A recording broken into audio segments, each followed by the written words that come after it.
그 다음에 3장을 가보시면은 이제 쾌락과 고통이 미덕과 관련해서 굉장히 중요한 것 같다. 다시 말하면 도덕적 미덕은 훈련이라고 했죠. 훈련은 그럼 어떻게 시켜? 상과 벌이에요. 당근과 채찍. 말 교육할 때 어떻게 해요? 당근과 채찍이에요. 훈련은 고통과 쾌락. 요 두 가지와 연관성이 있을 수밖에 없는 거예요. 그래서 그걸 이제 이야기를 하는 거죠. 육체적 쾌락을 멀리하는 행동이 즐거우면 그 사람은 어떤 사람인 거예요? 절제에 있는 사람인 거예요. 그렇지만 육체적 쾌락을 멀리하는 게 고통스러우면 어떤 거예요? 이 사람은 방탕한 사람인 거죠. 그렇죠? 그래서 쾌락과 고통 요 두 가지가 매우 중요하다라는 거예요. 더 읽어보죠. 시팽에서 한 줄 위에 보시면 도덕적인 미덕들은 쾌락과 고통에 관련되기 때문이다. 우리가 나쁜 짓을 하는 것은 쾌락 때문이고, 그렇죠? 우리가 고상한 행동을 하지 않는 것은 고통 때문이다. 예를 들어서 여러분들 왜 거짓말을 우리가 왜 해요? 인간들이 쾌락이 느껴지니까 쾌락이 있는 거예요. 왜 자기 잘못을 시인 안 해요? 그렇죠. 그게 너무 고통스러우니까. 그러니까 쾌락과 고통과 연관이 있는 거예요. 우리의 모든 그 행동들은. 그래서 우리는 즐거워해야 할 일을 즐거워하고 괴로워해야 할 일을 괴로워하도록 플라톤의 말처럼 아주 어릴 때부터 특별한 방법으로 훈련받을 필요가 있다. 바로 이것이 진정한 교육이기 때문이다. 라고 이야기를 합니다. 플라톤은 어렸을 때부터 납덩이를 잘라내라. 욕구 자체를 그냥 잘라내라. 아리스토텔레스는 그거를 어떻게 해줘야 된다. 고통과 쾌락이라는 어떤 도구를 사용해서 즐거워할 것을 즐거워하도록 고통스러워할 것을 고통스러워하도록 해야 된다는 거예요. 자, 이게 무슨 말이냐? 거짓말하면은 왜 해요? 우리가 거짓말을. 그게 쾌락이 있으니까. 그렇죠? 거짓말을 하는 거예요. 그렇지만 부모님이 어떻게 해요? 그거는 즐거운 게 아니라는 것을 회초리라든지 아니면은 유튜브 못 보게 한다라든지 태블릿 갖고 간다든지 게임 금지라든지 뭐 외출 금지라든지 이런 고통을 줌으로써 너가 한 거짓말이라는 행동은 고통스러운 거야. 그건 절대로 즐거운 게 아니라는 것을 가르쳐 줘야 된다는 거예요. 한 번 더 생각을 해보면 결혼한 사람이 바람 피는 행동은 그러면은 어떻게 느껴져야 돼? 그게 뭘로 느껴져? 쾌락으로 느껴지는 거예요. 이게 문제인 거예요. 그러니까 오히려 바람을 안 피면 마치 호구인 것처럼 그게 더 고통스러운 것처럼 느껴지는 사회인 거예요. 그러면 지금 사회는 뭔가가 잘못됐다라는 것을 알 수가 있는 거죠. 그게 이제 아리스토텔레스가 이야기하는 거예요. 그러니까 고통과 쾌락을 이거를 이제 정부가 여기서는 이제 정부겠죠.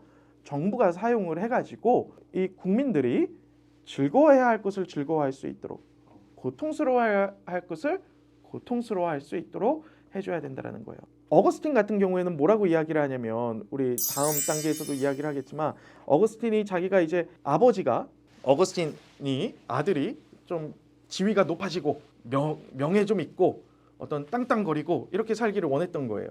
어거스틴도 그거를 원했고 근데 거기에다가 뭐라고 적냐면 어거스틴이 회심을 한 후에 뭐라고 적냐면 권력과 명예와 칭찬 이것을 받지 못했을 때 남은 받고 내가 받지 못했을 때 수치심을 느끼는 것을 수치스러워하지 않았습니다. 뭐야? 사회는 지금 즐거워해야 할 것을 즐거워하지 않고 오히려 고통스러워해야 할 것을 즐거워하고 있는데 거기에 대해서 내가 수치심을 느끼지 못했습니다. 라고 고백을 하는 거예요. 이게 이제 어거스틴도 이야기를 하는 거죠.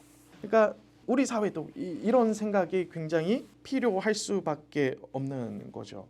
더 읽어보죠. 20행 한번 볼까요?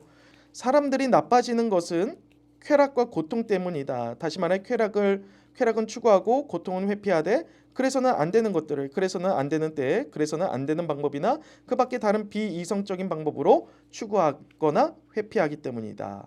자, 그러니까 뭘 즐거워해야 돼? 미덕, 악덕. 미덕을 즐거워하고 악덕은 괴로워할 수 있도록 해줘야 되는 거죠. 넘어가서 우리 1105A 10행 한번 가볼까요? 미덕과 정치의 관심사는 시종일관 쾌락과 고통이어야 한다. 쾌락과 고통을 잘 다루는 사람은 좋은 사람이 되고 잘못 다루는 사람은 나쁜 사람이 될 것이기 때문이다.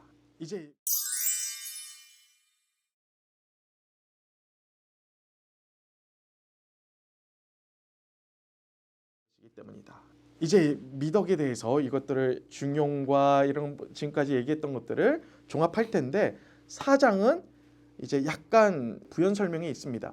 그리고 약간 복잡해요. 사장의 내용은 뭐냐면은 간단하게 한번 생각을 해보면, 먼저 설명을 드리고 한번 읽어보죠. 아리스토텔레스는 행동이 먼저다 아니면은 지식이 먼저다? 행동이 먼저예요. 행동을 먼저 해야 돼요. 그러니까 올바른 행동을 하면은 올바른 사람이다 라고 이야기를 하는 거죠. 하지만 플라톤, 아카데미 학파 같은 경우에는 여기에 동의할 수가 없겠죠. 그러면서 뭐라고 이야기를 하냐면, 야, 올바른 사람이 행동하면 그게 올바른 행동이 되지, 무슨 올바른 행동을 하면은 올바른 사람이냐.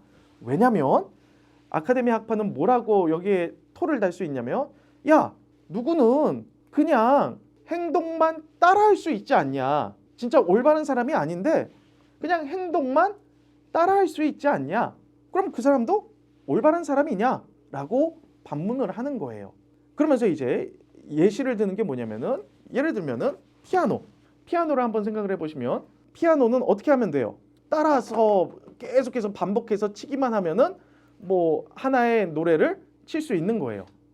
그렇지만 그 사람이 정말로 음악에 일가견이 있다고 말할 수는 없지 않냐라는 거죠. 그러니까 아리스토텔레스가 올바른 행동을 하면은 올바른 사람이다 라고 이야기하는 것은 말이 되지 않는다라고 이야기를 해요. 그러면서 피아노가 기술이지 않냐? 너 윤리 기술이라고 이야기하지 않았냐?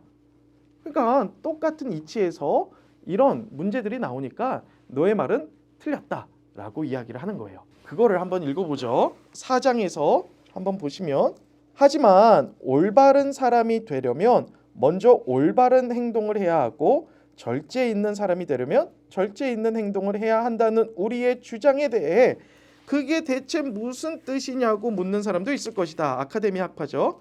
사람들이 올바르고 절제 있는 행동을 하면 이미 올바르고 절제 있기 때문이다. 아니면 이런 기술, 이것도 아직 아카데미 학파의 어떤 반론이에요. 기술 분야에서도 이것은 사실이 아닌가. 우연히 또는 남의 지시를 받아 몇몇 단어를 문법 규칙에 맞게 구사할 수도 있으니 말이다.